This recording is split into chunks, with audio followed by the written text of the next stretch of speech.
Hey everybody, Stevie here. Welcome to the second video of the Illustrator Basics series. In this video, I'll be going over a couple more tools you may find useful for laser cutting. Those tools that I am going to go over are, in order, the Shape Tool and the Typing Tool. In addition, I will also be going over vector cutting. Here's a little precursor before we get started. Remember, if you want to delete any of the shapes of things you've made in this video, in this artboard, all you have to do is go back to the selection tool, or you'll get stuck creating more weird things. Here's kind of what I mean.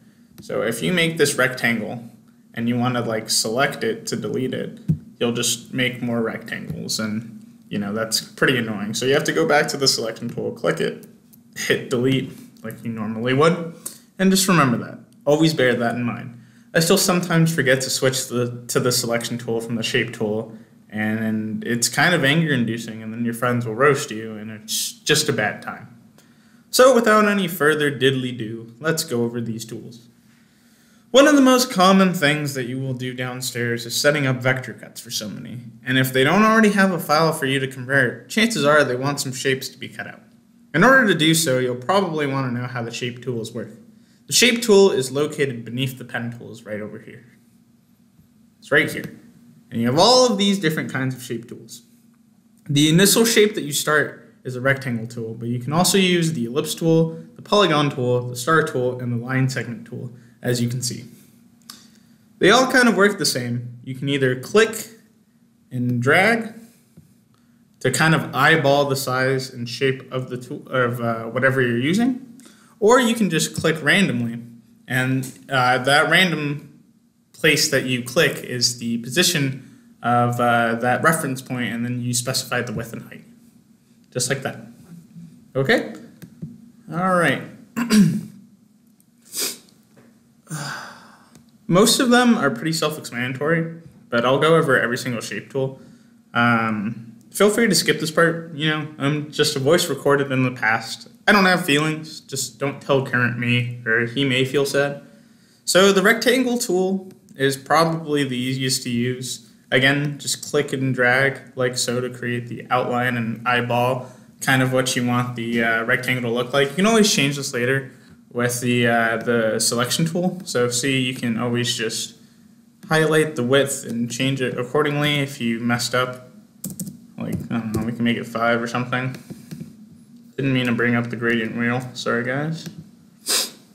But yeah, you can just change the width lower if you wanted to, just like that.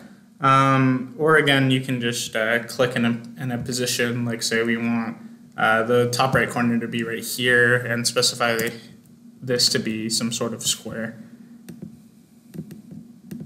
And remember to turn off the maintain width and height, or else you'll keep getting a combination of that same ratio that you had before. So just like that, we have ourselves a 2x2 square, with that position being where we specified it to be at the click. Okay, so the ellipse tool is also very easy to use. Again, it works almost identically to the rectangle tool. You can either place it like so and create a perfect circle by specifying the width and height to be the same, like that, or you can just eyeball it again, click and drag, and fix it later, whichever works for you.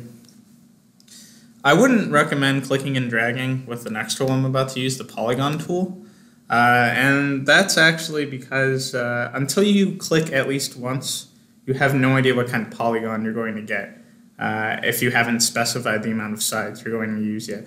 And this is what I mean. So when you hit the first initial click, you can see here it asks how many sides do you want, right? So unless you randomly clicked, it would be the sides that were used last, and you may not know who used the polygon tool last. So be sure to always start off with just a single click instead of a click and drag.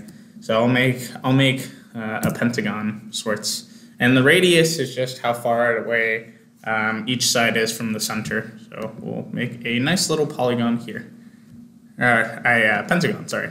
So, and then now when you click and drag, you only get pentagons and stuff like that. So just bear that in mind. And the star tool is actually pretty similar. You don't want to click and drag because, you know, if you do, you have no idea how many stars you're going to get. So we just so happen to get this many stars, but that looks like too many stars for me, or too many points for me. So I'm going to make it a 4-pointed star, and now we have this little shape here. So it's really nice because Illustrator gives you all of these types of shape tools, so they're really nice to use. And lastly, we have the line segment tool. The line segment tool, if you click and drag, the initial click is the start of the line, and when you stop dragging, it'll be the end of the line like you see here. So you can kind of see that, that line being made. Or you can click once and then specify the overall length of the segment and then whatever angle you want it to be. So if you want a 36-degree angle of a line that's, let's say, 9 degrees, it'll automatically create that for you. So that's just nice to know. And remember, with angles, so start in the, I guess, if you had like a horizontal axis right here, that was just the 0-degree point. This is 36 degrees, so it's going counterclockwise like that. So just remember that too. That's always nice to know.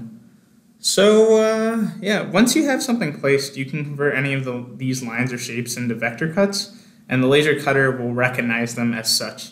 With the selection tool equipped, highlight what you want to change into a vector cut. So let's say I want to change this square into some sort of vector cut. All you have to change are the appearance shapes. So what you're going to want to do is you're going to want to make sure the fill is actually non-existent. So that's one thing you have to do. And then you only have to do two other things. You have to make sure that the stroke color is one of the RGB colors. Typically for a vector cut, the one that we're normally used to, you're going to want an RGB or CMYK red. So once we identify CMYK red, we also want to change it to red. And then lastly, you want to change the point size to something you're going to have to manually input, and that's going to be 0.072. And once you hit enter, you should notice once you click off of this this little square, you can see that the path is almost faded looking, and that's how you actually know that you have you have a good vector cut that's actually going to register with the laser cutter. And if you don't know what a vector cut is just a type of cut the laser cutter does to actually cut something out instead of engrave. So if you wanted to cut through something, you would ideally want a vector cut, and this is how you do it. Okay, so you've now officially mastered the shape tool, and now that you've done that, you already have a jump on understanding the type tool. So the type tool is pretty straightforward. Normally the type tool, you have 3 different options, and we'll go over them together, but to start, you have the type tool. And the type tool works almost exactly like the shape tool works initially. You can either click once, except now it doesn't ask for width and height because it doesn't really care, or you can click, or you can click and drag to create the shape of your text box. By default, the text box doesn't have a fill, so you can realistically make it as big as you want and then mess with the settings later. Within the box, you can type whatever you want. So I'll say Stevie is pretty cool.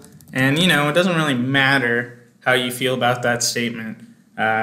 So yeah, be mindful, however, that there's actually no spell check. So you may want to type something into Word before you actually do this, or else you have no idea if you're spelling something correctly. And I'm pretty bad at spelling, so I wouldn't trust myself to, you know, type maybe a heartfelt message that you're going to engrave for somebody or anything like that. So just bear that in mind. You know, I don't have that level of confidence to just be spelling things correctly. So when you have this selection tool open, you'll notice now when you click on some sort of text box that a new property is here, and that's the character and paragraph properties here. And these properties are some things you'll probably be used to. So you have the font family, where you can change the font to whatever you want. So I'm going to change it to Comic Sans because why wouldn't I, right? And then you can actually see that it gives you samples of whatever it would look like. So we'll have Comic Sans regular, and then you can also change the font style. And the font style is things that you're also used to, like regular, italic, bold. We'll make it bold. And then over here, we have the font size, and you should also be used to this too if you've ever typed a Word document before. 12 is usually pretty standard, which makes sense and stuff like that, but you can also increase the size and stuff. So that, and then we also have vertical line spacing here. As you can see, you can make it pretty close together, right on top of each other, pretty far apart. And then you also have horizontal line spacing if you needed that. So now it just says Stevie's pretty, which I'm okay with. And then lastly, over in the paragraph tab, I wouldn't really worry about this since I'm not really sure what the kerning between two letters are, but I guess you can exploit that later if you want. We also have paragraph properties here, which these are the justifications of the text. So if you wanted everything center aligned or right aligned or left aligned, you could do that here as well. So before I move on to one of the other types of typing tools, it's important to note that the appearance tools aren't actually the same as what they used to be. Now, the appearance tools don't correspond with the box itself. It actually just corresponds with the text. So if you noticed, the fill is actually the, I guess you would call it the character color. So if you wanted it to be blue, if you wanted to be typing in blue, that's how you would actually do it. You would have to change the appearance fill instead. And then the stroke, typically letters don't actually have strokes, but if you wanted an outline, you can also give yourself an outline too. So you'll see that it's an orange filled text with black outlines. And you should be able to see that pretty well. And then again, you can increase the stroke if you want, but it's going to look a little weird if you do that. It encroaches more and more on the text color. So just bear that in mind too. So now we'll move on to the Type on a Path tool. And again, to select that tool, you'll have to click and hold your cursor onto the Type tool, and then you should see the Type on a Path tool. So the Type on the Path tool is pretty self-explanatory. Any one of these paths right here, you can also type letters on. So if you click just about anywhere, you can type on any path here. But bear in mind, there's a couple variations, there's a couple things you want to keep note of here. So let's take this pentagon, right? You saw that when I clicked on the pentagon, words can now be written on the path, and the pentagon path really now is just where the lines disappear. It's also important to know that this makes the pentagon just actually a text box. So all of the pentagon's appearance settings actually just settings for the actual letters, and that's pretty important to know, because if we actually click off of it, you'll see that there's no inner fill or any line color to the pentagon. So you'll see that really come into play here if I change the fill in here to be like orange, right? So you can see that very well. As soon as you type on the path, that shape no longer exists anymore. It's actually just a text box of sorts where you can only now type along that path. There's really, think of it as that square rectangle no longer exists. Okay, so just remember that. But you can always type on whatever path that you make. You can always make your custom path with the pen tool, which we'll go over just a little later. And so finally, we have the Type Vertical, or the Vertical Type tool, and it does exactly what you think it does. It allows you to type vertically. Okay, and it works almost exactly like the initial text box does, where you highlight some sort of, you click and drag to create some sort of text box, or you just click once and it'll create it for you. But bear in mind, the weirdest thing about this vertical type tool is whenever you're typing something, you're actually typing from right to left, which is kind of annoying because none of us are really used to it.